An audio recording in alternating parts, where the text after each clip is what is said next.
ஓம் ஓம் ஓம்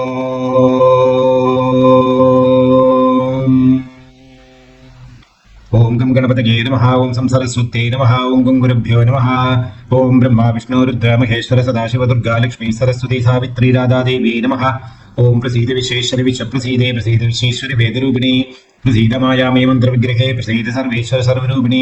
ओम शांति शांति शांति। ओम आनो भद्राः कृतवो इन्दु विश्वदः सदाशिव समारंभां शंकराचार्य मध्यमां अस्मदाचार्य पर्यन्तं वन्दे गुरुपरम्परां। सर्ववेदान्त सिद्धान्त गोचरं तमगोचरं गोविन्दं परमानन्दं सद्गुरुं प्रणतोऽस्म्यहम्। ओम श्री सद्गुरु परमात्मने नमः. பக்த கோடிகள் அனைவருக்கும் என்னுடைய நமஸ்காரம். அம்பாள் கருணையினாலும் ஆதிசங்கர பகவத்பாதர் அனுகிரகத்தினாலும் நாம் இப்பொழுது சௌந்தரநகரி என்பதான மகா ஸ்தோத்திரத்தினுடைய அர்த்த மகாத்மங்களை தெரிந்து கொள்கிறோம். இன்று 95வது ஸ்லோகம். இந்த ஸ்லோகத்துக்குரியதான மந்திரம் ஓம் ஸ்ரீ கருணாயை நமஹா. காருண்யம் இருக்கக்கூடியவள் கருணாயை நமஹா. அம்பாள் என்றாலே கருணை. சங்கல்பம் நிர்பிரணதா சித்தியர்த்தம் பஞ்சநவதி ஸ்லோகம் ஜெபேது. ஸ்தோத்திரத்தினுடைய பலஸ்ருதி என்ன சொல்றது அப்படின்னா, ரணங்கள் புண்கள் ஆறுவதற்காக மனிதனுக்கு பலவிதமான ரணங்கள் ஏற்படுகிறது, புண்ணு ஏற்படுறது. ரணங்கள் புண்ணு அப்படிங்கிறது வரத்துக்குள்ளதான காரணம் நம்ம ஜாதகத்துல ஜோதிஷாஸ்திரப்படி 6ஆம் பாவத்துக்கு உரியதான யோகங்கள் இதெல்லாம். தஸ்கராராதி விக்னாதி வியாதயக்ஷ தனுக்ஷதி மரணம் வாரி சஸ்திரேனா சிந்தனியாகி சிஷ்டதா அப்படின்னு. தஸ்கரன் அப்படின்னா திருடன், விக்னம் அப்படின்னா ஃபெயிலியர்ஸ் தோல்வி, வியாதி அப்படின்னா நோய்கள், தனுக்ஷதிகி தனு அப்படின்னா உடம்பு, உடம்புக்கு க்ஷதம் ஏற்படுகிறது, புண்ணு, கை கால் ஒடிகிறது, கண்ணு காணாம ஆகிறது, நாக்கு பேச முடியாம ஆகிறது, காது செவிடா போகிறது, பலவிதமான நோய்களால தடங்கள் ஏற்படுமானால் அதெல்லாம் புண்ணாகி விடுகிறது. முதல்ல அது ஒரு சின்ன பாதை ஏற்பட்டு அதன் பிறகு அது பெருசாகி அது புண்ணாகி அப்புறம் பெரிய பிரச்சனையை கொண்டு வரும். மரணம் வாரி சஸ்திரேனா இதெல்லாம் எதுக்கு காரணம் அப்படின்னா மரணத்துக்கு காரணமாகிவிடும். இல்லை, மரண காரணம் என்பதுக்கு 6ஆம் பாவத்துக்கு சொல்லுகிறது. யாருனால எப்படி எதனால மரணம் ஏற்படும், எதற்காக மரணம் ஏற்படுகிறது. உடம்பு என்றாவது ஒரு நாளைக்கு இறந்தே ஆக வேண்டும். ஏன்னா இந்த உடம்பு படைக்கப்பட்டது, படைக்கப்பட்ட எல்லாமே மரணத்துக்கு அடிமையாகிவிடும். சுயம்புவாக இருக்கக்கூடிய அது மட்டுக்குந்தான் மரணம் இல்லை. அது இந்த ஆத்மா, ஜீவாத்மா அது சுயம்பு, கர்மா சுயம்பு, ஆணவமலம் சுயம்பு, இவர்களுக்கெல்லாம் மரணம் இல்லை. ஆனா இந்த உடம்பு என்பது செயற்கையாக்க உருவாக்கப்பட்டது. பஞ்சபூதங்களாலேயும் பஞ்சதன்மாத்திரங்களாலேயும் அந்த கரணங்களாலேயும் பஞ்சபூதங்களாலேயும் சப்த தாதுக்களாலேயும் தசேந்திரியங்களாலேயும் எல்லாம் கூட்டிணைக்கப்பட்டதான ஒரு பொருள் தான் இந்த உடம்பு. மரணம் வாரி சஸ்திரேனா, சஸ்திரம் அப்படின்னா அஸ்திர சஸ்திரம், அஸ்திரம் அப்படின்னா அம்பு பிரயோகத்துல வரக்கூடியது, சஸ்திரம் அப்படின்னா வாளு, கதை, கத்தி, இப்பேற்பட்டதால ஏற்படக்கூடியதான க்ஷதம். சிந்தனையாகி சஷ்டதா 6ஆம் பாவத்தால சிந்திக்க சொல்லியிருக்கு ஜோதிஷாஸ்திரம். ஆறக்கூடியதான பொண்ணு, ஆறாத பொண்ணு ரெண்டும் உண்டு. மனசுக்கு ஏதாவது ஒரு தீங்கு ஏற்படுமானால் அது ஆறுறது ரொம்ப கஷ்டம். உதாரணத்துக்கு ராமாயணத்துல கைகைக்கு மனசுல ஏற்பட்டதான புண்ணு. புண்ணிய புருஷோத்தமனான ஸ்ரீராமேந்திர சுவாமிய வனவாசம் போக வைத்தோமே அப்படிங்கிறதான அந்த ஏக்கம் பெரிய ஒரு நோயாளி ஆகிவிட்டாள், மனோரோகத்துக்கு காரணமாகிவிட்டாள். பகவானே நான் உனக்கு மன்னிப்பு கொடுத்து விட்டேன் என்று சொன்ன பிறகும் கூட அவங்களுக்கு அந்த ஷாக்ல இருந்து வெளியே வரது கஷ்டமா போயிடுது. அதுபோல மானம் தன்மானம் அப்படின்னு 2 விதம். மானம் அப்படின்னா இயற்கையாகவே நேச்சுரலாகவே இருக்கக்கூடியதான ஒரு அச்சம், ஒரு கூச்சல். தன்மானம் என்ன, தனக்கு சேர்ந்ததான மானம். மானம் போய்விட்டது அப்படின்னா மரணத்துக்கு சமமாகிவிடும். அதாவது உடம்புல ஏதாவது காயங்கள் ஏற்பட்டால் சிகிச்சை பண்ணி வேதப்படுத்தி விடலாம். மனசுக்கு காயம் ஏற்பட்டா அதை சிகிச்சை பண்றது ரொம்ப கஷ்டம், கடினமான விஷயம். மனோரோகிகள் பொதுவாக 99% ஜீவராசிகளுக்கு மனோரோகம் ஏற்பட்டதுன்னா அவங்களை திருத்தவே முடியாது. அவங்களை கண்ட்ரோல்ல வச்சிருக்கலாம், ஹெவி டோஸ் ட்ரக் எல்லாம் கொடுத்து ஒரு கண்ட்ரோல்ல வச்சிருக்கலாமே தவிர மனசு கட்டு போச்சுன்னா எல்லாம் கட்டு போச்சு. ஏன்னா மனசுதான் மனுஷனுடைய ஆஸ்தி. மனையேவ மனுஷானாம் காரணம் பந்த மோட்சயோகோ. மனிதனுடைய ஆஸ்தித்வம் அப்படிங்கிறதே மனசு. மனசு எந்த ஒரு ஜீவியில் இருக்கோ அந்த ஜீவிக்கு பேரு தான் மனுஷன், அவதான் மனிதன். ஆகவே மனசுக்கு புண்ணு ஏற்பட்டது அப்படின்னா அதை சிகிச்சை பண்றது ரொம்ப கஷ்டம். மனசை யாரால சிகிச்சை பண்ண முடியும் அப்படின்னா மந்திரத்தினால மட்டுமே மனசை சிகிச்சை பண்ண முடியும். நம்ம நினைக்கிற மாதிரி ஏதாவது எல்லாம் கெமிக்கல் ட்ரக்ஸ் சாப்பிட்டதுனால மனசு சரியாயிடும் அப்படி எதிர்பார்க்கறது முட்டாள்தனம். அதெல்லாம் வந்து நம்மளுடைய சென்சரிஸ் எல்லாம் வந்து ஸ்டாப் பண்றது, அழுத்தம் கொடுத்து அமர்த்தி வச்சுக்கிறது. அது வந்து சிகிச்சை கிடையாது, அது பிரதிரோதம். ஆனா எவனொருவன் நம்பிக்கையோட இறைவனுடைய நாமத்தை சொல்லுவானோ, மந்திரம் வாயால சொல்லுங்கிற அவசியம் கூட கிடையாது. மந்திரத்தை உச்சமாக சொல்லலாம், அதர உஷ்டங்களை அசத்துக் கொண்டு சொல்லலாம், மனசுக்குள்ள சொல்லலாம். பப்ளிக்காக நாம் ஒரு பர்ஃபார்மன்ஸ் பண்றோம் அப்படின்னா மனசுக்குள்ளேயோ சுண்ணானிக்கிட்டோ சொல்லக்கூடாது. சத்தமா நல்லா சொல்லலாம், கம்பீரமா. ரொம்ப ஃபாஸ்டா சொல்லக்கூடாது, ரொம்ப ஸ்லோவா சொல்லக்கூடாது. அழகாக சொல்ல வேண்டும், கேட்கின்றவர்களுக்கு மனசுக்குள்ள பதிய வேண்டும். அப்பேற்பட்டதான நாமங்களை சிக்ஷா வியாகரணம் அப்படிங்கிறது அதெல்லாம் பதமான மார்க்கத்துல உபயோகப்படுத்தி பேசணும். இப்ப மனசுல வந்து ஒரு களங்கம் ஏற்பட்டது அப்படின்னா மந்திரத்தினால ஒரு அளவுக்கு அவங்களை மேதப்படுத்த முடியும். மந்திரத்தினுடைய அர்த்தமே இதுதான், மனநாள் திராயதேதி மந்திரா. அதை கண்ணால பார்த்துட்டா போதும், எழுதி வச்ச மந்திரத்தை சொல்லுங்கிற அவசியம் கூட கிடையாது. மந்திரம் வில் ஸ்டார்ட் ஒர்க்கிங். கண்ணால பார்த்தா முதல்ல கேமரா எடுத்து அதை வந்து என்ன பண்ணும் அப்படின்னா, அந்த கண்ணில் இருக்கிறதான கேமரா அந்த இமேஜை வந்து முதல்ல மனசுகிட்ட கொடுக்கும். மனசுதான் அதை கிளீன் பண்றது. அதை கிளீன் பண்ணிட்டு இது இன்ன உருவம் அப்படின்னு புத்திகிட்ட கனெக்ட் பண்ணி, மெமரியோட கனெக்ட் பண்ணி இதயத்துக்கு கொடுத்து அதுக்கு தேவையான புலன்கள்கிட்ட சொல்லி அப்படி நமக்கு உணர்வு ஏற்படுகிறது, அவேர்னஸ் கிரியேட் ஆகிறது. ஆகவே இந்த மனசுக்கு வந்து ஆறுதல் வர வேண்டுமானால் இறைவனுடைய திருநாமங்களை சொல்றது, அல்லது இறைவனுடைய நாமங்களே ரொம்ப சத்தமாக ரொம்ப நேரம் சொல்றது. அதுக்கு ரொம்ப ஈஸியானது என்ன தெரியுமா? சுவாமியே சரணமையப்பா. ஃபார் எக்ஸாம்பிள், கோவிந்தா கோவிந்தா ஹர நம பார்வதி பதையே ஹர ஹர மகாதேவா. இப்படி நாம் எந்தெல்லாம் மந்திரங்களை நீட்டு சொல்லுறோமோ அதெல்லாம் வந்து மனசுக்கு நாம் செய்யக்கூடிய கிளென்சிங், மனசை கிளீன் பண்றதுக்கு தான் இந்த ஓங்காரத்தோட இந்த புண்டரீகம் போடுற வழக்கம். அதனால பஜனையில் நாம கலந்துட்டோம்னா நமக்கு மனசுக்கு ரொம்ப பெரிய திருப்தி ஏற்படும். அவ என்ன சொல்லுவா? சர்வத்திர கோவிந்த நாம சங்கீர்த்தனம், கோவிந்தா கோவிந்தா. நம்மள தெரியாமலே நாம வந்து பிராணாயாமம் செய்வோம்.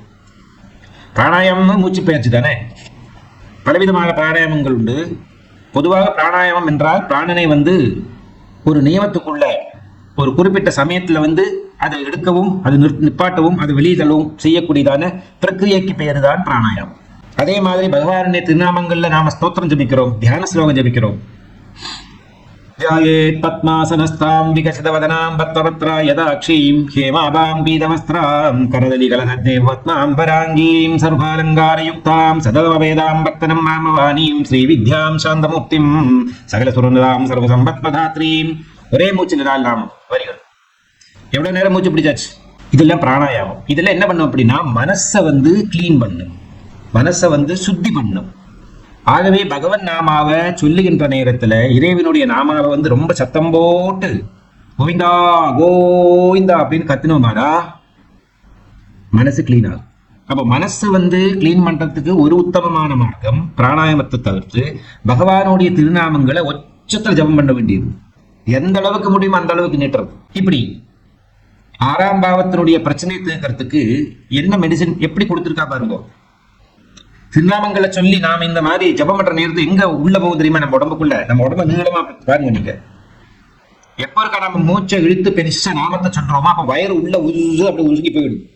வயிறு பூரா உள்ள அப்படி அமுந்து போயிடும். வயிறு தான் ஆறாம் பாவம் நம்மளுடைய உடம்புல, தனுவுல. நம்மளுடைய உடம்புல இருக்கிறதால ஆறாம் பாவம்ங்கிறது, ஆறாவது கட்டம்ங்கிறது வந்து நம்மளுடைய இந்த வயிறு. இதுக்கு பேரு கன்னியா ராசின்னு பேரு. கன்னியா எப்படின்னா எப்பவுமே சடைச்சு ரொம்ப சின்னதா மெலிஞ்சு ரொம்ப சின்ன பொண்ணா இருக்கிற மாதிரி. கர்ப்பவதி அல்லாதவள், கர்ப்பம்னா என்ன? வயிறு ரொம்ப பெருசா இருக்கும். கர்ப்பவதி அல்லாதவள் கன்னியா அப்படின்னா வயிறு சடைச்சிருக்கும். ஓ, காலபுருஷனுடைய ஆறாம் பாவங்கிறது வந்து கன்னியா ராசி. சடைச்சிருக்கக்கூடியதான, உள்ள அவிழ்ந்து ஒதுங்கி இருக்கக்கூடியது அந்த பாவம். அது ரொம்ப முக்கியம். இப்படி நம்மளுடைய பிரச்சனையை தீர்ப்பதற்கு பலவிதமான உடம்பில் இருக்கிற ஒவ்வொரு அங்கத்துக்கும் இது மாதிரி ட்ரீட்மெண்ட்டுக்கு வழி உண்டு. ஆகவே பகவத்பாதர் சொல்றார் அப்படின்னா இந்த திருநாமத்துக்கு ரணங்கள், புண்ணு, ரணம் ரிணம் ரெண்டு வார்த்தைகள் உண்டு. ரணம் அப்படின்னா புண்ணு, ரணம் அப்படின்னா கடன். ரிணமோச்சக அப்படிங்கிறது செவ்வாய். செவ்வாய் கிரகம் தான் கடத்தை தீர்க்கக்கூடியவர். கடம் பூமியை சேர்ந்தது. பூமியில தான் பஞ்சகிருத்தியங்கள், அதாவது பஞ்ச யத்னங்களை செய்ய வேண்டும். பஞ்ச யத்னங்கள் கடன் நமக்கு. Preloaded credit card, preloaded debit card, ப்ரீலோடடா கிடைக்கிறது இல்லையோ அதே மாதிரி பிறவியில் இருந்தே வந்து சேரக்கூடியதான் 5 கடன்கள். பிதிரயத்னம், பூதயத்னம், தேவயத்னம், மனிதயத்னம் அப்படின்னு இருக்கு. அந்த மாதிரி அப்ப இந்த கடன்களை எல்லாம் தீர்ப்பதற்கு இந்த ஸ்லோகம், அல்லது அந்த கடன் நோயாய் மாறுகின்றதா நேரத்தில் அந்த நோயை தீர்ப்பதற்கு அது புண்ணாகி விடுகிறது. அதை தீர்ப்பதற்கும் இந்த ஸ்லோகம் நன்றாக பயன்படும் அப்படி சொல்லுகிறார்.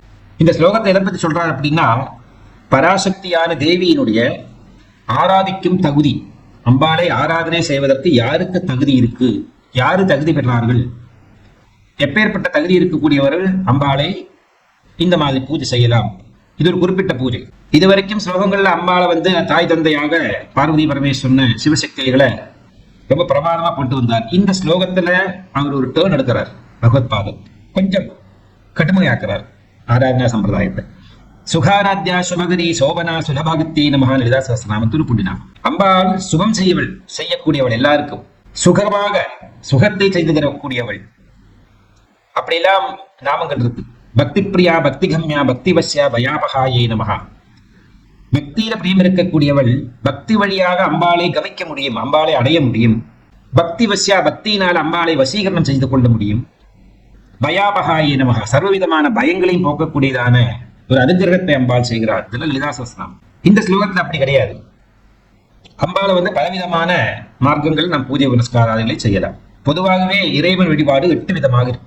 அதுலயும் ரொம்ப முக்கியமாக இந்த லலிதா உபாசனை என்பது வந்து தசமகா வித்யாவில பாலா திரிபுர சுந்தரி ஒருவள். அந்த திரிபுர சுந்தரியுடைய மகாத்மத்தை வர்ணிச்சு நாம் தெரிஞ்சு கொள்கிற நேரத்துல பூஜை புனஸ்காரங்கள்ல ஆத்ம வித்யா, மகாவித்யா, ஸ்ரீவித்யா, காமசேவிதாயே நமஹான்னு இருக்கு. மந்திர தந்திர யந்திரம் அப்படிங்கிறதான 3 வழிபாடுகள் இருக்கு. மந்திரம் சர்வசாதாரணமாக எல்லாராலையும் ஜெபம் பண்ண முடியும். மந்திரத்திலையும் சாதா மந்திரம் இருக்கு, பீஜாட்ச மந்திரம் இருக்கு. தந்திரம் பலவிதமான தந்திரங்கள் இருக்கு. இதே சௌந்தரலகரியிலே அம்பாள் ஒரு தந்திரத்தை சொன்னா, எனக்கு தேவையான சுதந்திரம் தான் என்னுடைய பெரிய தந்திரம். ஃப்ரீடம், தேவையில்லாத அஜ்ஞானம் இருக்க இருக்க இருக்க நமக்கு சுதந்திரம் இல்லாம ஆகிறது. இதை செஞ்சால் ஆகுமோ, அதை செஞ்சா வேற என்ன ஆகுமோ, அப்படியே சந்தேக புத்தியில வாழ்ந்து அஜ்ஞானத்தினுடைய சொல்படிக்கு நான் வாழ்ந்து அந்த நிலைமை ஏற்படக்கூடாது. ஒரு எக்ஸாம்பிள், ஆத்மா சுதந்திரன், ஆத்மா சுயம்பு, ஆத்மாவுக்கு எல்லாம் இருக்கு. ஆத்மாவை மாதிரி ஒரு பவர்ஃபுல்லான ஒரு பொருள் உலகத்துல எதுவுமே இல்லை. இவ்வளவு எல்லாம் இருந்து கூட ஆத்மா யாருக்கு அடிமை? மனசுக்கு அடிமை. கஷ்டம், கேவலம். மனசுக்கு உருவம் இருக்கா? இல்லை. அரூபமான ஒரு பொருள், ஒரு தத்துவம். மனம், புத்தி, சித்தம், அகங்காரம், அந்த கரணத்துல தலைமை தாங்கி இருக்கக்கூடியதான ஒரு தத்துவம் மனத்தத்துவம். அதுக்கு உருவம் இல்லை. மற்ற எல்லாத்துக்கும் உருவம் இருக்கு. மனசை விட கொஞ்சம் உருவம் இருக்கு அப்படிங்கிறதான ஒரு கன்விக்ஷனுக்கு வருது எது? ஆகாயம். ஆகாயத்தை விட இன்னும் கொஞ்சம் கூட கிளீனா கிளாரிட்டி கொடுக்கக்கூடியது வாயு. வாயோட இன்னும் கொஞ்சம் கிளாரிட்டி கொடுக்கக்கூடியது, ஹை டென்சிட்டி இருக்கிறது அக்னி. அக்னியோட இன்னும் ஹை டென்சிட்டி இருக்கக்கூடியது ஜலம். ஜலத்தை விட இன்னும் ஹை டென்சிட்டி இருக்கக்கூடியது பிருத்திவி. பிருத்திவியை விட அதிகமாக டென்சிட்டி இருக்கக்கூடியது பிருத்திவியில் இருக்கக்கூடியதான பலவிதமான ஔஷதங்கள், செடிகுடி மரங்கள், இதெல்லாம் சேர்ந்தது. இப்படி வரிசையா பார்க்குற நேரத்துல ஒரு லைட் வெர்ஷன் ஹார்டு வெர்ஷனுக்கு வரக்கூடியதான நிலைமை. அப்பேற்பட்டதான இந்த மனசுக்கு உடம்பு கூட இல்லை. காமநாட்டமா, காமனுக்கு வந்து அங்கம் இல்லாதவன். பரமேஸ்வரனுடைய திருநெற்றிக்கல்ல இருந்து வந்ததான நெருப்பு காமனை தகனம் செஞ்சு விட்டது. அவன் அங்கஹீனன்.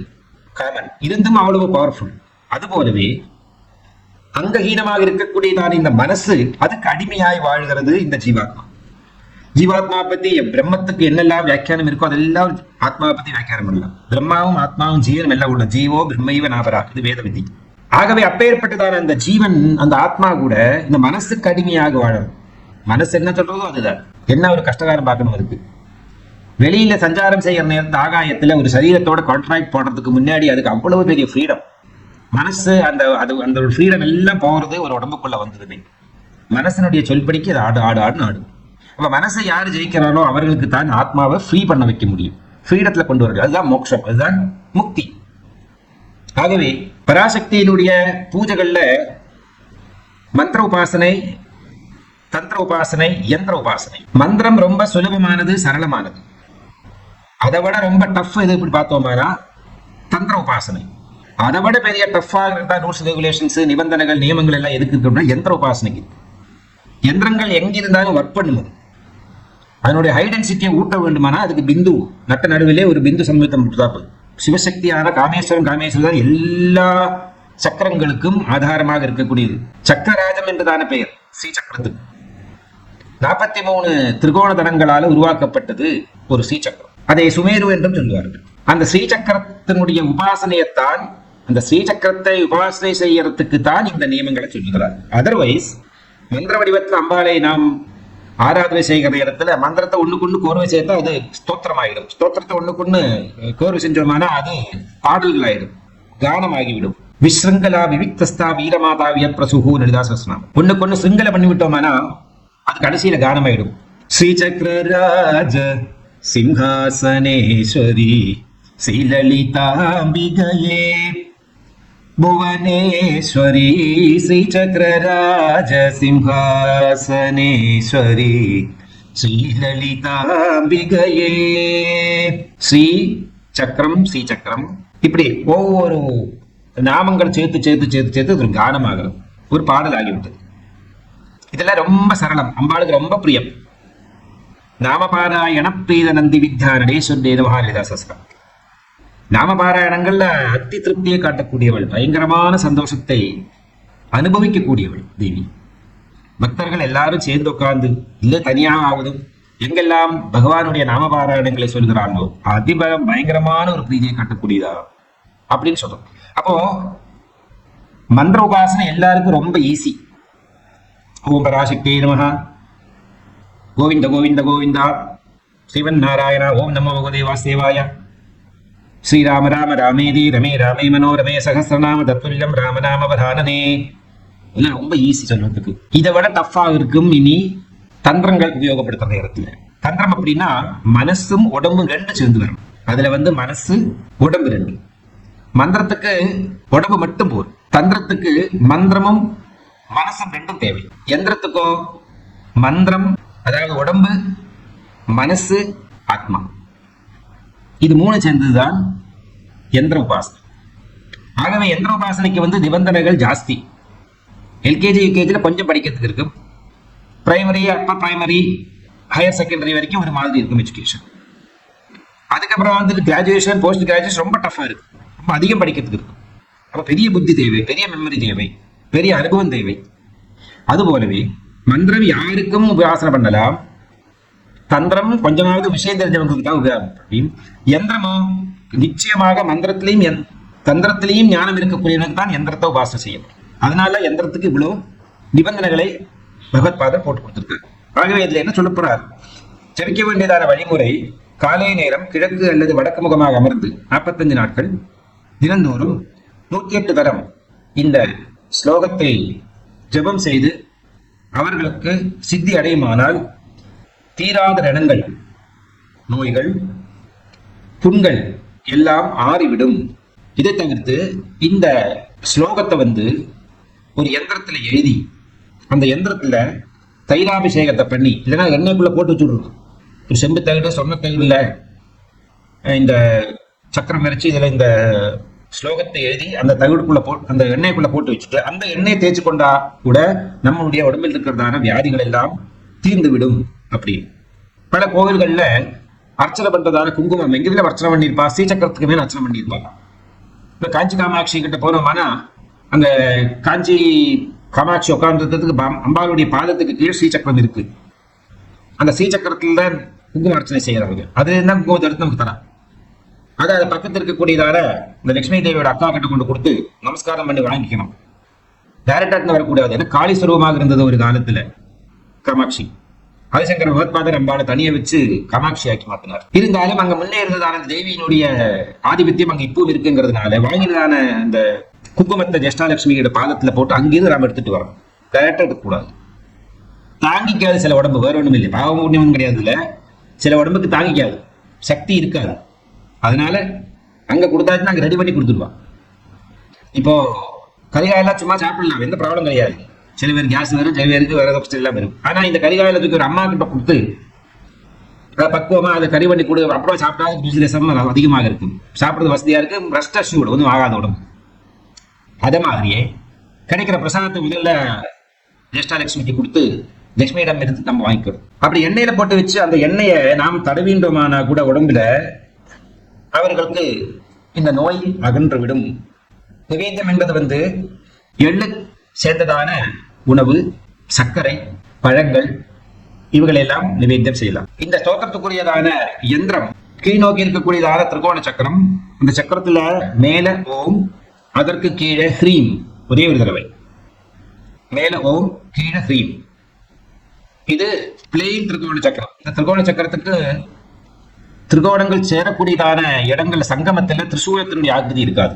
பிளெயினா இருக்கக்கூடியதான திரிகோணம், அது ஓம் ஹ்ரீம். இந்த பீஜாட்சரம் வந்து ஸ்தோத்திரம் என்ன சொல்றது? புராணாதேரந்த புரமசி ததா தச்சரணயோகோ சபர்யா மர்யாதா தரண கரணானாம் அசுலபா ததாஹி ஏதே சதமக முகாஹ நீதாஹ சித்திமதுலாம் தவ துவாரோபாந்தஸ்திதிபிஹி அடிமாத்யாபிஹி அமராஹ புராராதேரந்த புரமசி त्वदस्तच्चरणयोः सबर्या मर्यादा तरल करणा नाम सुलभा तदा ह्येते नीताः सधमगमुखा सिद्धिमतुला तव द्वारोपान्त ஸ்திதிபிரணிமாத்யாபிரமரா. இதுவரைக்கும் இருந்ததான ஸ்லோகங்கள்ல இந்த 92, 93, 94 ஸ்லோகங்கள் எல்லாம் அம்பாள் சூரியனை சேர்ந்ததான செம்மை, சந்திரனை சேர்ந்ததான வெண்மை, அப்புறமா அந்த ஸ்ரீசக்கரவாசினியாக காமேஸ்வரன் காமேஸ்வரியாக அம்பாள் எப்படி ஸ்ரீசக்கரத்துல தன்னுடைய சிந்தாமணி கிரகம் என்கிறதான வீட்டுக்குள்ள எப்படி பஞ்சபிரமாசனஸ்தியாக உட்கார்ந்து பிரம்மரசம் கருணாரசம் என்கிறதான 2 தத்துவங்களை, பிரம்மரசம் சிங்காரசம் என்பது தன்னுடைய கணவனான காமேஸ்வரனுக்கும், கருணாரசம் என்பது பிரகிருதிக்கும், பிரகிருதியில் இருக்கக்கூடியதான வசுக்களுக்கும் விபகங்களுக்கும் மற்ற ஜீவராசிகளுக்கும் அம்பாள் காட்டினதான கருணை அப்படிங்கிறதான தத்துவத்தை நாம் தெரிந்து கொண்டோம். அந்த பஞ்சபிரமாசனஸ்தியான பரமேஸ்வரி அந்த புறத்தில் இருக்கக்கூடியவள், அந்த புறம் அப்படின்னா வீட்டுக்குள்ளே இருக்கக்கூடியதான ஒரு நிலை. உத்தமமான பெண்கள் பதிவிரதைகள் எப்பொழுதுமே அந்த புறத்துக்குள்ளதான் வாழ்வார்கள். இவர்களுக்கு அந்தர்ஜனம் என்பதான பெயரே உண்டு. வெயில தேவையில்லாம அவர்கள் முகத்தை காட்ட மாட்டார்கள், தேவையில்லாம யாரிடையும் பேச மாட்டார்கள். தான் உண்டு, தன்னுடைய கணவன் உண்டு, பதிவிரதை. விரதம் அப்படின்னா என்ன? கண்டினியூஸா, வித்தவுட் எனி பிரேக். அப்ப பதியை மட்டுமே சுசூஷ பண்ணிட்டு, பதிக்கு மட்டுமே தன்னுடைய முகத்தை காட்டிக்கொண்டு பர்தா போட்டுன்னு மறைச்சுக்கிறாள். பதிக்கு மட்டுமாகவே வாழக்கூடியதான ஒரு நிலை, அது பதிவிரதை. அப்படி பதிவிரதா ரத்னமான இந்த பரமேஸ்வரி அந்த புறத்துல வாழக்கூடியவள். புராராதேரந்த புரமசி, திரிபுராந்தகன், திரிபுரங்களை பஸ்மம் பண்ணினதான பரமசிவன் அவருடைய அந்த புறத்துல, அந்த திரிபுராந்தகனுடைய அந்த புறத்துல வாழக்கூடியதான ஸ்திரீயாக நீ வாழ்கிறாய். ததா, அதனால் என்ன ஆகுது அப்படின்னா, தொச்சரணயோகோ, உன்னுடைய சரணங்களை, உன்னுடைய திருப்பாதங்களை, உன்னுடைய ஆராதனா சம்பிரதாயங்களை, உனக்கு பூஜை செய்யக்கூடியதான வழிமுறை சபர்தியா மரியாதாக ஏதாவது எப்படி செய்ய வேண்டுமோ அப்படிங்கிறதான தத்துவத்தை எடுத்து சொல்லுகிறார். பூஜா சம்பிரதாயங்களை தரளகரணானாம் அசுலபகா ததாகி, சஞ்சல புத்தி இருக்கக்கூடியவர்கள், அஜிதேந்திரியர்கள், இந்திரியத்தை ஜெயிக்காதவர்கள், இவர்களுக்கு சுதுர்லபமாக அமைகிறது. அவர்களுக்கு உன்னை பூஜை செய்ய முடியறதில்லை, பூஜை செய்ய தகுதி இல்லை, முடியறதில்லைங்கிற ஒரு பக்கம். இந்திரியத்தை ஜெயிக்காதவர்களுக்கு உன்னுடைய இந்த யந்திர பூஜையை, அதாவது ஸ்ரீசக்கர பூஜையை செய்வதற்கு அதிகாரம் இல்லை, தகுதி இல்லாமல் ஆகிவிடுகிறார்கள், யோகியர் இல்லாமல் ஆகிவிடுகிறார்கள். அதனாலேயே யந்திர பூஜை, இந்த ஸ்ரீசக்கரத்துல மேரூர் எல்லாம் பூஜை பண்றவாளுக்கு நிபந்தனைகள் அதிகமாக உண்டு. விரதானுஷ்டானங்களை செய்ய வேண்டும், தீட்சா எடுத்து செய்ய வேண்டும். டெய்லி செய்யறதுக்கு பதிலாக ஒரு குறிப்பிட்ட முகூர்த்தங்கள்ல நவராத்திரி போன்றதான சமயங்களுக்கு கிருத்தனிஷ்டையோட ஆதார அனுஷ்டானத்தோட இந்த பூஜையை செய்து உபஸ்தானம் பண்ணி வச்சுடுவோம். திருப்பி அடுத்த நமக்கு எப்போ இருக்கா, நம்மளால மனசு, புத்தி, சித்தம், அகங்காரம், உடம்பு, சிந்தனைகள் எல்லாத்தையும் கண்ட்ரோல் பண்ணி அம்பாளுக்காக மட்டுமே வாழறதுக்கு, அம்பாளுக்காக மட்டுமே பூஜை செய்வதற்கு, அம்பாளை பற்றி மட்டுமே நினைக்கக்கூடியதான ஒரு சூழ்நிலை ஏற்படும் அப்படின்னு தோணுகிறதோ அந்த நேரத்துல திரும்பவும் ஆவாகனாதி பண்ணி இந்த யந்திர பூஜை செய்துக்கலாம். இது ஒரு உபாயம். சாதாரணமா இந்த பூஜையை எடுத்துக்கிறது, உபாசனை எடுத்தவர்களுக்கு அன்இன்டரப்டடாக பண்ண வேண்டும், அதுக்கு பிரேக்கே கிடையாது. இது ஒரு உபாயத்தை சொன்னேன் மற்றோட. அசுலபகா ததாபி, அவர்களுக்கு சுலபம் எல்லாம் இருக்கிறது, அசுலபமாகிறது. அந்த பூஜை செய்வதற்கு யோகியது இல்லாமாகிறது. ஏதே சதமகமுகாஹா, சதமுகன் 1000 கண்கள் இருக்கக்கூடியவன், முகம் இருக்கக்கூடியவன் இந்திரன். அதான் சதமுகன்னு பேர் இருக்கு. நீதாகா, அவனுக்கே உன்னை பூஜை பண்றதுக்கு தகுதி இருக்கா அப்படிங்கிறது சந்தேகப்படுறதான ஒரு கேள்விக்குறியாட்டமா இருக்கு. சித்திமதுலாம் தவ, உன்னுடைய சித்தி மகாத்மியங்கள், அஷ்டமா சித்திகள் ரொம்ப முக்கியமானவர்கள். அனிமா மகிமா கரிமா மகிமா ஈஷ்டம் அசுத்தம் பிராப்தி பிராகாமியம், இது அஷ்டமா சித்திகள்.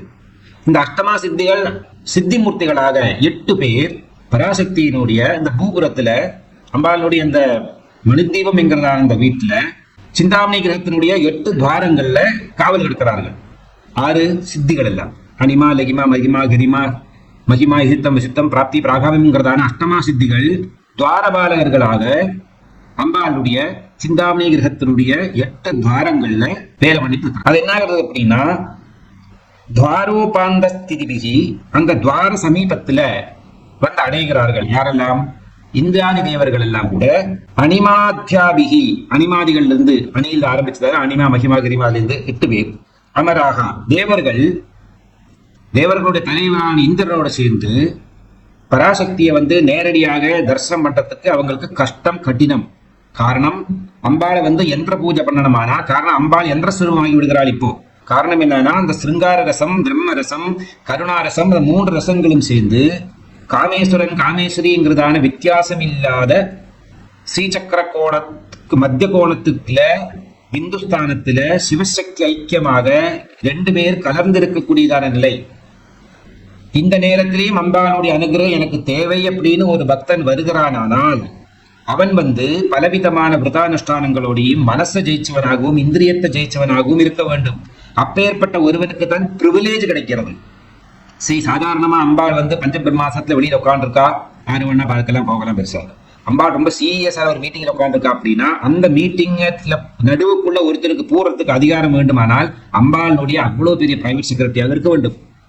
அல்லாம யாராலையும் அங்க போயிட்டு சும்மா அவ்வளவு பெரிய சீரியஸா நடக்கிற மீட்டிங் உள்ள போய் டிஸ்டர்ப் பண்ண முடியாது. புரியுது?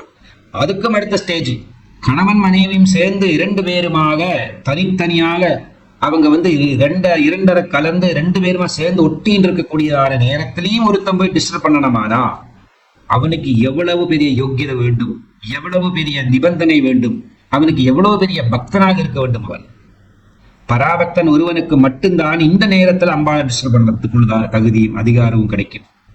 வசின்யாதி வாக்தேவர்கள் கூட ஒரு நிமிஷம் யோசிப்பார்களாம். நவாபரண பூஜையில இந்த சக்கரத்துல எல்லா விதமான 43 சக்கரங்கள் இருக்கு. இதுல ரொம்ப முக்கியமாக இன்னர் சர்க்கிள்குள்ள இருக்க 9 பேர். நவாவரண தேவி நாம் லலிதாயா மகூஜசகா அப்படின்னு கட்கமாலா ஸ்தோத்திரத்துல நமக்கு விரளமாக தெரிஞ்சுக்க முடியும். அதே மாதிரி இந்த லலிதாம்பாள் சோகனத்துல நம்ம பார்க்க முடியும். அம்பாளுடைய நெருக்கமான இந்த மணிதீபம்ங்கிறதான ஊர்ல பராசக்தியினுடைய இல்லம், அந்த இல்லத்துக்குள்ள இருக்கிறதான வெளியே இருக்கிறதான பூபரங்கள் 4, அது உள்ள அப்புறமா நம்ம எல்லாம் கட்டுட்டோம். திருநித்யா தேவிமார் இந்த 27 பேரு, அதில் தாண்டத்தில் 16 பேரு, அப்புறமா 8 பேர். அது உள்ள அம்பாளுக்கு இந்த ரொம்ப பக்கத்துல இருக்கிற அந்த இன்னர் சர்க்கிள் இருக்குல்லவா, அங்க அஷ்டமா சித்திகள் காவல்காரராக இருக்காங்க. அது உள்ள அம்பாளை சேர்ந்து ஒட்டி இருக்கக்கூடியவர்கள் இந்த அஷ்டமாதர்களை போன்றவர்கள், அஷ்டமா சித்திகளை கொடுக்கக்கூடியதான வசின்யாதி வாக்தேவர்களை போலவாங்க. அவ்வளவு நெருக்கமாக அம்பாளோடு சேர்ந்து இருக்கிறதுக்கு அவ்வளவு தகுதி இருக்கக்கூடியவர்கள். அப்ப அவள் எவ்வளவு பெரிய யோகிகள். அதாவது அவளுக்கெல்லாம் யோகினி தேவிமார்னு பேர் அவர்களுக்கெல்லாம். அவர்களெல்லாம் யோகினி தேவிகள்னு கூப்பிடுறான். காரணம் என்னன்னா, யோகத்துல சிவசக்தி ஐக்கியம் அடைந்து விடுவார்கள்.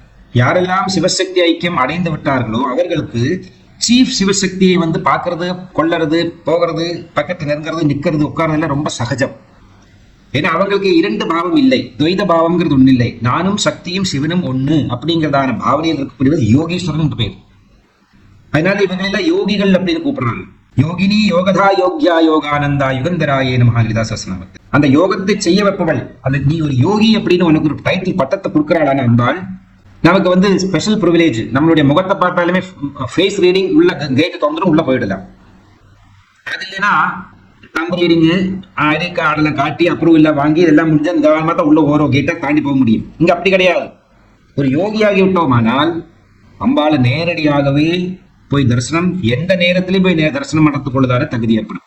இந்திராதிகளுக்கு அது கிடையாது, அந்த பாக்கியம் அவர்களுக்கு இல்லை. காரணம் என்னன்னா, அப்பப்ப சுரபானம் பண்ணிட்டு அந்த ரம்பா, திலோத்தமா, உர்வசி போன்றவர்களுடைய நடன நாட்டிய நிறுத்தங்களை எல்லாம் பார்த்து மனோரஞ்சிதம் பண்ணிட்டு மனசை லூசாகி விட்டு இருக்கக்கூடியவர்கள், அதாவது சுகபோகங்களுக்கு அதிக பிராதானியம் கொடுக்கக்கூடியவர்கள்.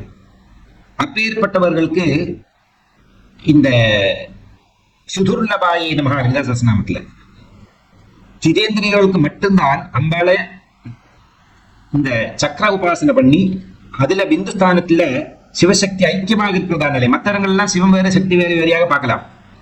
இந்த ஸ்ரீசக்கரத்துக்குள்ள பிந்துஸ்தானத்துல சிவசக்திங்கிறதால காமேஸ்வரன் காமேஷ் ரெண்டு பேரும் சேர்ந்தா போயிட ஒன்னாகி விடுகிறாங்க, பிந்து ரூபமாகி விடுறாங்க. நாதம் பிந்து கலை, அகாரம் உகாரம் மகாரம், இந்த 6 பேர், இந்த 6 சக்திகள். இங்க 6க்கு ரொம்ப மகத்துவம் இல்லவா இந்த ஸ்லோகத்துல.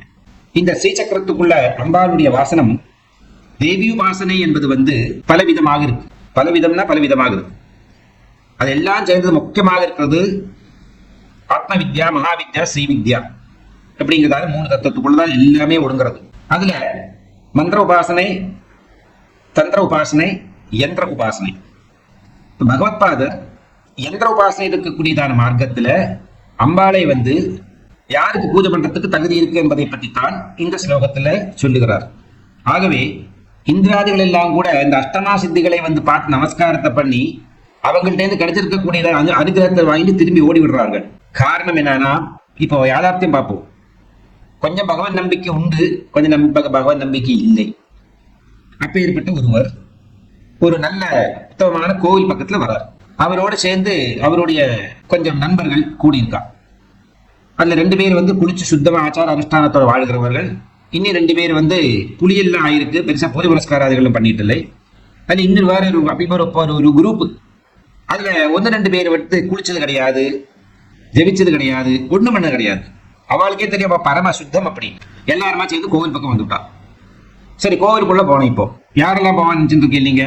முதல்ல இந்த குளிச்சு அப்புறமா ரக்ஷா தாரணம் எல்லாம் பண்ணிட்டு சுத்தமாக இருக்கக்கூடியதாக ஒருவர் முதல்ல எதையும் பார்க்க மாட்டா, டக்குன்னு உள்ள போயிடுவார். அங்க போயிட்டு கேட்பா, நீங்களே வரலையா, வாங்க அப்படின்னு. அந்த ஹெசிடேஷன் பாதி டிக்கெட்டுகள் இருக்கே, அப்ப போனவா வேண்டாமா, போயிடுவோம் அப்படின்னா வாங்கல போயிடுவான். இந்த 2 பேர் குளிக்காம வந்திருக்கானே, குளிச்சுட்டு இல்லை, ஜபிச்சுட்டு இல்லை, பல்லு தேய்ச்சிட்டு இல்லை, திரக்கிரிகள் எதுவும் பண்ணது கிடையாது, பரமா சுத்தம். அவளுக்கே தெரியும், அவளுக்கே அவ உடம்பு நாடுறது. அவன் என்ன பண்ணுவான்னு கேளுங்க. நாங்க வரலை, கோவிலுக்குள்ள என்டர் பண்ணலை. ஏன் இல்லை, எங்களால வர முடியாது. ஏன் வர முடியாது? எங்களுக்கு அசுத்தம், எங்களுக்கு எங்களையே வெறுப்பாக இருக்கு. இப்போ இந்த சூழ்நிலையில நாங்க எப்படி இந்த கோவிலுக்குள்ள பவித்திரமான இந்த இடத்துக்குள்ள காலை தூக்கி வைப்போம்? we are staying back. அப்போ உள்ள போக முடியலை. வெளியில நின்று நிக்கிற நேரத்துல அந்த கோவில் பிராகாரத்தை சுத்தி தேவர்கள் இருப்பாங்க. அவங்க என்ன பண்ணுவா, இந்த வெளியில் நிக்கிறதான குளிக்காம ஜபிக்காம உட்காந்துருக்காங்க, அவங்களுக்கும் ஒரு பிளெஸிங் கொடுப்பார். என்ன தெரியுமா? சத்தத்தை கடைபிடித்தார்கள். கோவிலை அசுத்தம் பண்ணக்கூடாது, சுத்தமாக வைத்துக் கொள்ள வேண்டியது எல்லாருடைய பொறுப்பு. அப்ப அந்த கோவிலுக்குள்ள நாம போறதுனால அசுத்தமாகலாம், ஆகவே நான் வெளியில நிக்கிறேன், நான் உள்ள போகலை அப்படின்னு இருக்கிறவளுக்கு அந்த துவாரபாலகருக்கு ஒரு சாக்லேட் கொடுப்பார். நான் வச்சுக்கோப்பா, சத்த நிஷ்டையோட நீ கடைபிடிச்சாய், நீ அசுத்தமாச்சு உனக்கே தெரியறது, அதனால நீ சுத்தமான இடத்துக்குள்ள வரலை, வெரி குட், வெல் டன் அப்படின்னு அவங்களுக்கு ஏதோ கொஞ்சம் கொடுப்பான். பொங்கல் இருக்கு, இப்போ கோவிலுக்குள்ள போறவங்களுக்கும் பொங்கல் கொடுக்கலாம், பகவானுடைய பிரசாதத்தை சாப்பிடலாம். கோவிலுக்கு வெளியே இருக்கிறவங்களுக்கும் பகவானுடைய பிரசாதத்தை சாப்பிடலாம், அதுக்கு எந்த தடங்களும் இல்லை. இல்லைன்னா குளிக்கல ஜெபிக்கல சாப்பிடாம இருக்க மாட்டான், தாராளமா வாங்கி சாப்பிட்டுக்கலாம். ஆமா இல்லவா? அதுபோல உள்ள போய் கிடைக்கிறவங்களுக்கு பகவானுடைய தரிசனம், பிரசாதம், அனுகிரகம், சந்தோஷம், அனுபூதி எல்லாத்தையும் தவிர்த்து கடைசியில பொங்கல், சுடு பொங்கல், அதையும் சாப்பிட. வெளியில் இருக்கிறவனுக்கு உள்ளே இருக்கிற எந்த அனுபவம் இல்லை. அதாவது மனசு, புத்தி, சித்தம், அகங்காரம் ஒத்துக்குவதுக்கு சுத்தம் வாய்க்கலை, உடம்பும் சுத்தம். ஆனா வயிறு, ஆரம்பாவம், அது அனுபவிக்கிறதுக்கு யோகம் இருக்கு. அது என்ன பண்ணும்னா, பகவானுடைய பிரசாதத்தை சாப்பிட்டு தான் அது சுத்தமாகணும். அவங்களுக்கு இந்த வெளியில் கொடுத்திருக்கக்கூடிய அந்த பிரசாதத்தை மட்டும் சாப்பிடுவார்கள். அதுபோல அஷ்டமா சித்திகளாக இருக்கக்கூடியதான இந்த துவாரபாலகர்கள் பகவானை எனக்கு பார்க்கணும் அப்படின்னு ஆசைப்பட்டு வரக்கூடியவர்கள் வீட்டுக்குள்ள ஸ்ரீசக்கரத்தை வாங்கி வச்சுடுவாங்க. பூஜை பண்றதுக்கு தைரியம் இல்லை, வழிமுறை தெரியாது, அதுக்கு தேவையான அனுஷ்டானங்களை பண்றதுக்கு தெரியாது, அது ஒண்ணும் தெரியாது. ஆனா ஸ்ரீசக்கரம் ஏதோ பெரிய விஷயம்னு தெரியும். அந்த சக்கரத்தை அப்படியே வாங்கி அதை ஃப்ரேம் கூட அழிக்காம சாமி அறைக்குள்ள வச்சிருவான். வெளியில் நின்றுட்டு, அம்மா எனக்கு பூஜை புரஸ்காரம் தெரியாது, எனக்கு நமஸ்காரம் செய்ய தெரியாது, எனக்கு ஆராதனை பண்ண தெரியாது, எனக்கு ஆவாகனம் பண்ண தெரியாது, எனக்கு உபஸ்தானம் பண்ண தெரியாது, எனக்கு நிவேத்தியம் பண்ண தெரியாது, எனக்கு எதுவும் தெரியாது தாய், எனக்கு தெரிஞ்சதை வந்து உன்னுடைய ஸ்ரீசக்கரம் இருக்கு, எங்க வீட்டுக்குள்ள நுழைஞ்சிருக்கு, நாங்க பரம பாக்கியம் பண்ணியிருக்கோம், புண்ணியம் பண்ணியிருக்கோம், நீ அப்படியே இரு, நான் வெளியிலிருந்து பிரார்த்தனை பண்ணிக்கிறேன், உனக்கு முடிஞ்சா எக்கிஞ்சது ஏதாவது ஒரு அனுகிரகத்தை பண்ணு. ஆவாகனம் ந ஜானாமி விசர்ஜனம் பூஜாம் செய்வ ந ஜானாமி க்ஷம்யதாம் லலிதேஸ்வரி. எனக்கு ஆவானம் பண்ண தெரியாது, உபஸ்தானம் பண்ண தெரியாது, பூஜை பண்ண தெரியாது, அனுஷ்டானம் பண்ண ஒன்றும் தெரியாது. நீ வந்திருக்காய், அப்படியே இரு. படத்தை கூட அந்த பிளாஸ்டிக் உரைய கூட நம்ம எடுக்க போறது இல்லை, அசுத்தமாயிடுமோன்னு பயம் அப்படியே வச்சு.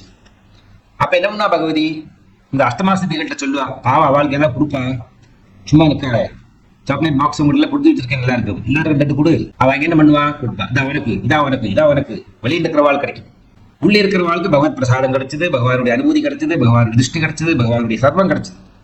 இந்த பிரசாதம் மட்டும் கிடைச்சது. இந்த பிரசாதத்தை வச்சுட்டே இந்த போடுற அவர்களுக்கு தேவர்களுடைய ஸ்திதி. இந்த வெளியிலிருந்து பிரசாதம் வாங்கினவர்களுக்கு டைட்டில்னா தேவர்கள், இந்திரர்கள், அஷ்டதிக்பாலகர்கள், பெரிய பெரிய பெரிய பெரிய பொசிஷன் இருக்கலாம். அவளுக்கே துவாலபாலகளாக இருக்கக்கூடிய அஷ்டமா சித்திகள் கிட்ட இருந்து கிடைச்சிருக்கக்கூடிய பிரசாதத்தினால அவங்க அந்த லெவல்ல இருக்கா அப்படின்னா கிருத்தனிஷ்டையோட ஆச்சார அனுஷ்டானத்தோட ஜெயேந்திரியர்களாக இருந்து அம்பாளுக்கு ஸ்ரீசக்கர உபாசனையில பூஜை புனஸ்காரத்தை பண்ணி சிவசக்தி ஐக்கியத்தை அனுபவிக்கிறதான ஒரு யோகிக்கு ஒருவனுக்கு யோகினி யோகி அப்படிங்கிறதான பட்டத்தை கொடுத்து அம்பாள் ஒரு கார்டு இஷ்யூ பண்றா.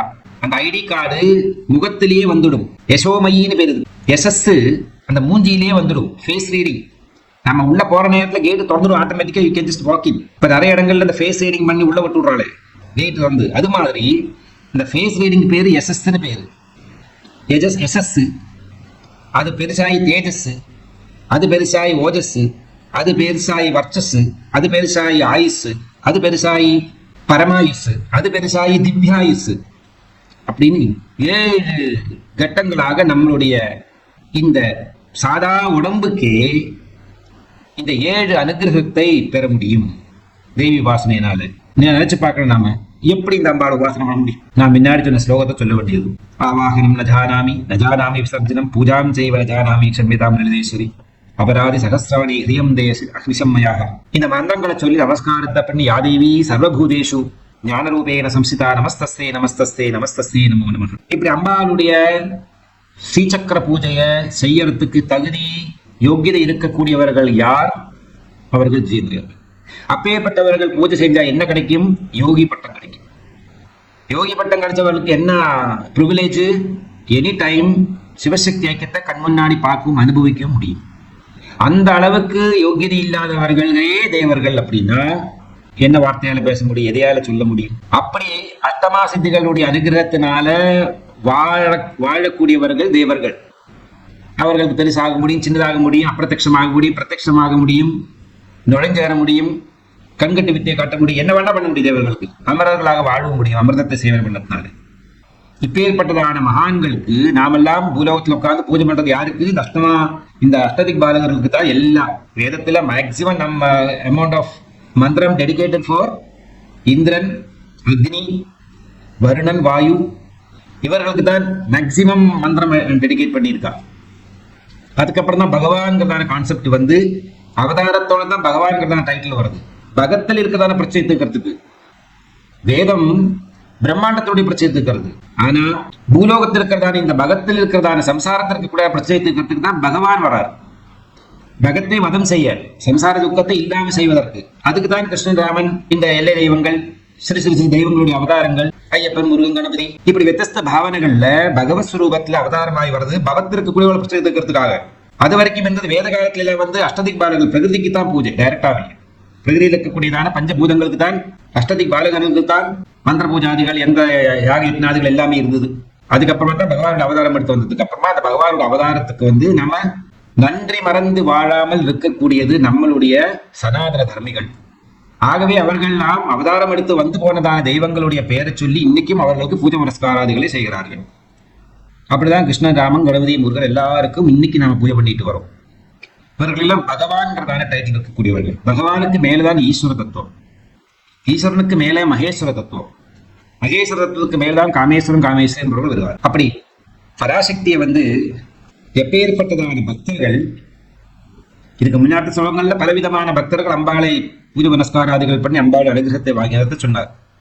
ஆகவே பகவதி அப்படிங்கிறதா நாமத்தோடு தான் பகவத்பால் இந்த அம்பாளை அழிக்கிறார். பகவதி என்றால் ஐஸ்வர்யம், வீரம், கீர்த்தி, ஸ்ரீஞான, வைராகியம் அப்படிங்கிறதான 6 குணங்கள் சேர்ந்தவர் யாரோ அவருக்கு பகவான் அல்லது அந்த பகவானுடைய ஃபெமினின் சக்திக்கு பேரு பகவதி. அப்பேற்பட்டதான சக்தி என்ன பண்றா, திரிபுரங்களை அழித்ததான பரமசிவனுடைய அந்த புறத்துல வாசம் செய்யக்கூடியதான பட்ட மகிழ்ச்சியாக இருக்காள் தேவி. பட்ட மகிழ்ச்சியாக இருக்கக்கூடியதான அந்த மகாராணியை அவ்வளவு சீக்கிரம் எல்லாராலையும் எப்பவும் பார்க்க முடியாது. ஏன்னா அவ கணவனுக்கு அதீனையாக இருப்பான் இருக்காள் உள்ள. பரிவர்த்தம் இருக்கக்கூடியவள், தன்னுடைய கணவனை தவிர்த்து வேற யாரையும் பார்க்கணும்னு விரும்பாதவள். இப்ப குதிரையோட ரகசியம் என்ன அப்படின்னு, ஆகவே புலன்களை வெல்லாதவர்களுக்கு யாருக்குமே உன்னுடைய திருவடிகளின் அருகில் இப்ப பக்கத்துல இருந்து அவைகளுக்கு பூஜை செய்யக்கூடியதான தகுதி கிடையாது. காரணம் என்ன அப்படின்னா, இந்திராதி தேவர்களும் அந்த பாக்கியம் கிடைக்காதவர்கள் என்றால் என்னறேன். ஏனென்றால் அவர்கள் எல்லாம் துவாரபாரதர்கள் இருந்தே கிடைக்கக்கூடியதான அஷ்டமா சித்திகளுடைய ஒவ்வொரு சித்திகளை வாங்கிக் கொண்டு ஓடி விடுகிறார்கள், சென்று விடுகிறார்கள். இப்படிதான் நிறைய மதாச்சார அனுஷ்டானங்கள் எல்லாம் உலகத்துல பிரச்சாரமாகிறது. யதார்த்தமான தெய்வம் எங்கேயோ இருக்கு, கண்ணெட்டாத அளவுக்கு எங்கேயோ ஒரு சூக்ஷ்ம வடிவத்துல இருக்கு, அதான் ஒரிஜினல் தெய்வம்.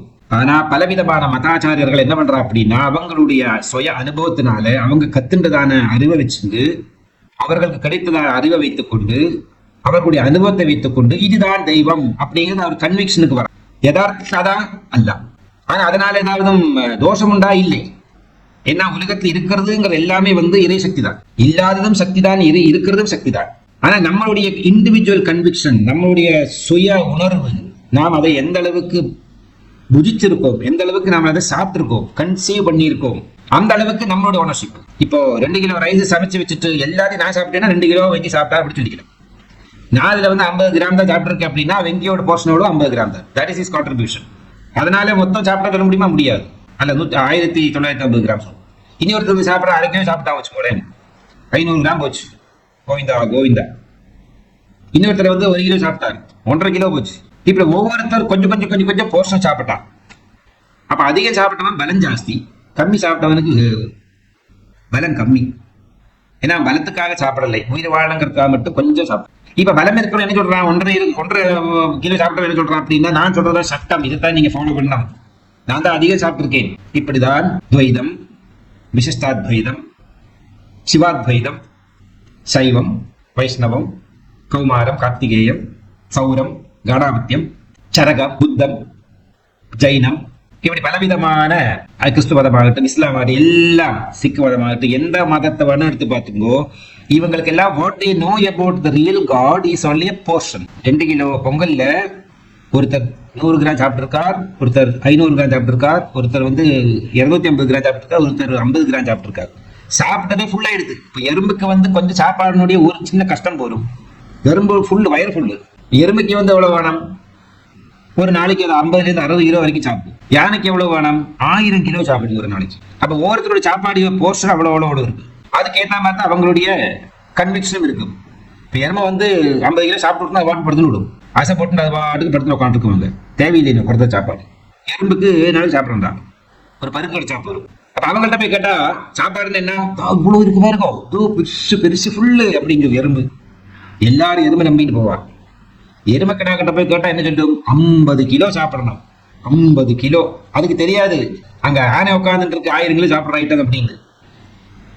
இந்த பக்கம் ஜிராஃப் உட்காந்து இருக்கு, ஒரு நாளைக்கு 100-150 கிலோ சாப்பிடும். இது பக்கம் இப்ப பட்ட மசம் இருக்கு, அந்த பக்கம் வேற ஒண்ணு இருக்கு. இது ஒண்ணு பார்த்துட்டு இல்லை, பார்த்தாலும் இம்பார்ட்டன்ஸ் கிடையாது. நான் சாப்பிடுறது இதான் பெருசு, இதான் பெரிய சாப்பாடு, இது மாதிரி யாராலும் சாப்பிட முடியாது. இப்படிதான் ஓரோ மதங்களும் கிளைம் பண்றது, இதுதான் அல்டிமேட், அதுதான் அல்டிமேட், இதுதான் அல்டிமேட். இப்படி எதுவும் அல்டிமேட் கிடையாது. Ultimate, real ultimate is somewhere beyond imaginations, beyond words. அதுதான் சிவசக்தி அப்படிங்கிறதான காமேஸ்வராங்க நிலையமாக இருக்கக்கூடியதான ஸ்ரீசக்கரத்தினுடைய பிந்துஸ்தானம். அந்த தத்துவத்தை யோகியாக இருந்து மற்ற யோகிக்கு என்ன ஒரு குணம், எல்லாத்தையும் தியாகம் செய்ய வேண்டும். அவன் மூச்சுக்காத்த தவிர உணவு, வெறுப்பு, அருவருப்பு, இஷ்டம், அனிஷ்டம், சுகம், போகம், இந்திரிய சுகம், சர்வத்தையும் தியாகம் செய்ய வேண்டும். எல்லாம் தியாகம் பண்ணி தியாகம் பண்ணி தியாகம் பண்ணி தியாகம் பண்ணி ஜீவாத்மாவை ஸ்புடம் பண்ணணும். ஜீவாத்மாவை ஸ்புடம் பண்ணி பண்ணி பண்ணி நான் ஆத்மா அப்படிங்கிறதான அந்த உணர்வு இந்த உடம்பில் இருக்கிற காலத்திலே அதுக்கு உணர்ந்து விடும். அந்த நிலையில தான் ஃபேஸ் ரீடிங் பாஸ் கிடைக்கும். இந்த இந்த சக்கரத்துக்குள்ள குதிக்கிறதுக்கு. அது உள்ள ஒரு தடவை போயாச்சுன்னா அப்படியே ஸ்புடமாகி விடுகிறது, ஐக்கியமாகி விடுகிறது. இப்ப புரியுறதானுடைய கான்செப்ட் என்ன அப்படின்னு. அப்பேற்பட்டதான ரொம்ப பெரிய அதிசயம், மகாத்மியம், தத்துவம், பிலாசபிக்கல் மீனிங் அப்படி எல்லாமா சேர்த்து போட்டு பகவத்பாதர் ரொம்ப அழகான ஒரு ஸ்லோகத்தால் அம்பாளை வர்ணனை செய்கிறார். அம்மா, உன்னை பூஜை செய்யக்கூடியவர்களுடைய தகுதி ஒண்ணு நம்ம அண்டர்ஸ்டிமேட் பண்ணிக்கவோ பயப்பட வேண்டாம். அச்சப்படுறதுக்கு ஒண்ணுமே இல்லை. இதுல மந்திரமயம் இருக்கு, தந்திரமயம் இருக்கு, யந்திரமயம் இருக்கு. 3 விதத்திலையும் பூஜை செய்யலாம். ஆனா 50 கிலோ ஒரு பருக்கு, 200 கிலோ, 500 கிலோ இந்த மாதிரி உணவை நம்மளால எந்த அளவுக்கு அருந்த முடியறதோ அது மாதிரி அதனுடைய அனுபவம் என்னவோ, அது எந்த அளவுக்கு வாய்ப்பு ரொப்பமோ அது மாதிரி நமக்கு அனுபவம் வித்தியஸ்தமாக இருக்குமே தவிர யாரு வசந்தவன் தாழ்ந்தவன் அப்படிலாம் கிடையாது. பக்திக்கு உத்தம பக்தி அதம பக்திங்கிறது ஒண்ணு கிடையாது. எல்லா பக்தியும் பக்தி தான். ஆனா பக்தியில சிறப்பு அதிகமே தவிர பராபக்திக்கு சிறப்பு அதிகம். அந்த சிறப்பை விட கொஞ்சம் கம்மி மற்ற பக்திகள், அவ்வளவுதானே தவிர எந்த பக்தியும் மோசம் கிடையாது. அதுபோல எந்த உபாசனையும் மோசம் கிடையாது. ஆனா சக்கர பூஜைக்கு இவ்வளவு நிஷ்டை இருக்கு, ஆச்சார நிஷ்டம் இருக்கு. ஏன்னா அது பிரைவசியோட பிரைவசி. கணவன் மனைவி சேர்ந்து இருக்கக்கூடியதான பெட்ரூமுக்குள்ள யாருக்குள்ள நுழையறதுக்கு அதிகாரம்? சின்ன குழந்தைகளா இருந்தா ஒரு வேளை உள்ள போகலாம். குழந்தைக்கு உலகம் என்னன்னு தெரியுமானா அந்த குழந்தைய கூட அவ அலோவ் பண்ண மாட்டா அந்த ரூமுக்குள்ள வரத்துக்கு. அப்படியும் ஒரு குழந்தையை அனுப்பினா அப்படின்னா அந்த குழந்தை என்னவா இருக்கும்? மந்த புத்தியாக இருக்கும். ஒருவேளை நான் சொல்றது மந்த புத்தினா ரியல் பைத்தியம் இல்லாத அர்த்தம். நல்லது கெட்டது என்னான்னு தெரியாத ஒரு பாவனையில, ஆண் பெண்ணுங்கிறதான வித்தியாசம் பாவம் இல்லாதது, உணர்வு காம உணர்வு என்னான்னு தெரியாதது, இப்ப ஏற்பட்டதான ஒரு குழந்தையானால் தைரியமா பக்கத்துல படுத்து போடுவார்கள். நான் ரொம்ப பச்சையா சொல்றேன், சாதாரண பாஷையில, வேதாந்தத்தை ஒன்றும் கலக்காம. அப்படி ஒரு அச்சுப்பிச்சாட்டமா இருக்கிறதான ஒரு குழந்தையானா parents doesn't mind a child entering inside the bedroom any time any number of time. ஆமா அல்லவா? அதுபோல எவனொருவன் யோகி ஆகிறானோ அந்த யோகிக்கு ஆண் பெண் வித்தியாசம் இல்லை, சுகம் துக்கம் வித்தியாசம் இல்லை, காமம் குரோதம் வித்தியாசம் இல்லை. எல்லாம் சக்திமயம், சிவசக்தி மயத்துல சேர்ந்து இருக்கக்கூடியதான் நிலை. அந்த நிலைமையில அந்த ஒரு குழந்தை பாவத்துல எந்த ஒரு பக்த ஒரு யோகியும் டோர் நாக் பண்ணாமலே உள்ள போகலாம். அப்ப யோகி ஆக வேண்டும். யோகீஸ்வரன் அப்படின்னு ஒரே ஒருக்கு தான் பேரு. கிருஷ்ண பரமாத்மாக்கு தான் யோகீஸ்வரன் டைட்டில் கிடைச்சிருக்கு. அவங்க இந்த பகவான் மாறல. You can imagine. வேற யாருக்கு யோகீஸ்வரன் கிடையாது. அப்கோர்ஸ் மகர்ஷிகள், பராசக்தியினுடைய தெய்வீக வாசகர்கள் இவர்களுக்கெல்லாம் யோகீஸ்வரர்கள் பட்டம் உண்டு. ஆனா மனிதனாக பிறந்து ராமருக்கு கூட கிடையாது அந்த பட்டம். கிருஷ்ண பரமாத்மா ஒருவருக்கு தான் யோகீஸ்வரன் அப்படிங்கிறதான பட்டம். இப்படி எல்லாம் இருக்கு இந்த ஆராதனா சம்பிரதாயத்தினுடைய இன்னர்மோஸ்ட் விதானங்கள். ஆகவே நம்மளை பொறுத்தவரையில் நமக்கு எந்த உபாசனை செய்ய முடியுமோ, யதாசக்தி எது முடியுமோ அந்த சக்திக்குள்ளே இருக்கிற நாம பாதி மந்திரம் பாதி யந்திரம் பாதி தந்திரம் ஜம்ப் பண்ணலாம் கூடாது. ஏன்னா அது மெத்தடாலஜி வேற. இந்த ராகம் பாடுறது ராகத்தினுடைய மாத்திரை தான் உபயோகம் பண்ணணும். அந்த ராகம் பாடுறதுல அந்த மிஸ்ரம் பண்ணக்கூடாது. இது எப்போ தெரிஞ்சுட்டு இருக்கிறோம். ஏன்னா பட் அது ரெண்டாவது இதெல்லாம் எதுக்கு பண்றா? ஏதோ ஒரு உத்திஷ்ட காரியத்துக்காகத்தானே செய்கிறார்கள் அல்லவா? ஒரு உத்திஷ்ட காரியம் இல்லாமல் அம்பாளுடைய பிரீதிக்காக மட்டும் பண்றோம் அப்படின்னா என்ன வேணா பண்ணலாம். எப்படி பண்ணினாலும் அக்செப்ட் பண்ணக்கூடியதான கருணை வடிவம், கருணை உள்ளம் கொண்டவள் அம்பாள். ஆனா இது இப்படித்தான் அப்படிங்கிறதான வழிமுறையை தெரிந்து கொள்ள வேண்டியது ஒவ்வொரு பக்தர்களுடைய கடமை. அதைத்தான் பகவத்பாதர் இங்க சொன்னார். புராராதே அந்த புரமசி ததஸ்வச்சரணயோஹோ சபர்யா மர்யாதா தரளகரணா நாம சுலபா யதாஹ்யேதே நித்யாஹ சதமகமுகாஹ சித்திமதுலாம் தவத்வாரோபாந்த ஸ்திதிபிரணி அணிமாத்யாபிரமராஹ. சர்வம் ஜெகதம்பார்ப்பணமஸ்து. ஹரி ஓம்.